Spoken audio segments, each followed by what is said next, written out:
the booth. Ryan Clark will join us a little bit later, headline, storyline.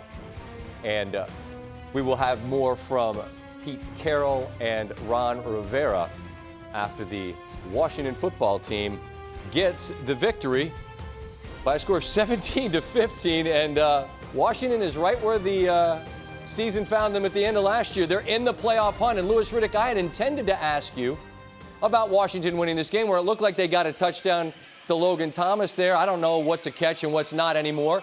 But the way it ended, with them having to hang on for dear life in a game that they had largely dominated, how significant is it to win a game that in a way they kind of had to win twice?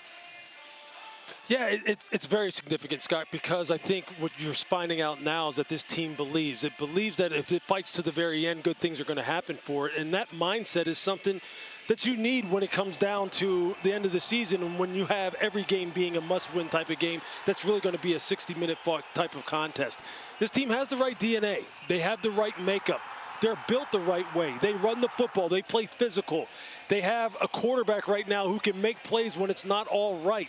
They have a head coach who's just patient and stoic. So a lot of the things are in place for this football team from a mentality standpoint and from a physical makeup standpoint for them to do some damage. And I would not count this team out in any of their games going forward.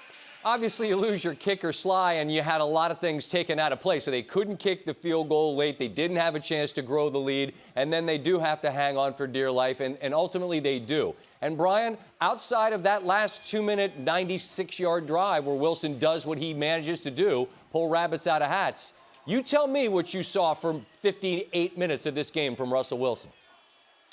Yeah, we came into this game talking about how Russell was the one person that could turn this season around for Seattle. We've seen him do it so many times before. He's been a consistent player throughout his entire career. But tonight, and frankly, Scott, for the last 2 games, it hasn't been the Russell Wilson that we're used to. Now, we could talk about the finger, and there were some inaccurate throws that we've seen Russell Wilson make in his sleep. I think the finger is a bigger issue than he's letting on. I know throwing the ball and releasing the ball, how important that index finger and the middle finger are to accuracy. So I think that's a bigger issue. But also, this offense was broken tonight. Their offensive line could not protect him consistently enough for him to step into throws. They didn't get the ball to DK Metcalf. They didn't have a plan.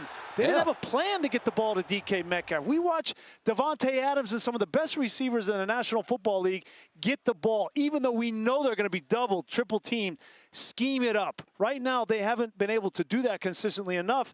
And then you get DK, who's kind of gets disinterested, and that's when the offense goes like this. They couldn't run the ball, they couldn't throw it, and Russell didn't look like the Russell we've seen for a long time. Now, Brian, you used the word broken to describe the offense. I mean, look, at 3-8, this is a proud franchise that's had a hell of a run. And at the moment, the whole thing looks a bit of a mess. We look forward to next Monday night. Man, what a finish. The Bills and the Patriots. The Patriots have got it rolling. I look forward to our conversation. Travel well. I appreciate your time, boys. Thanks, Scotty.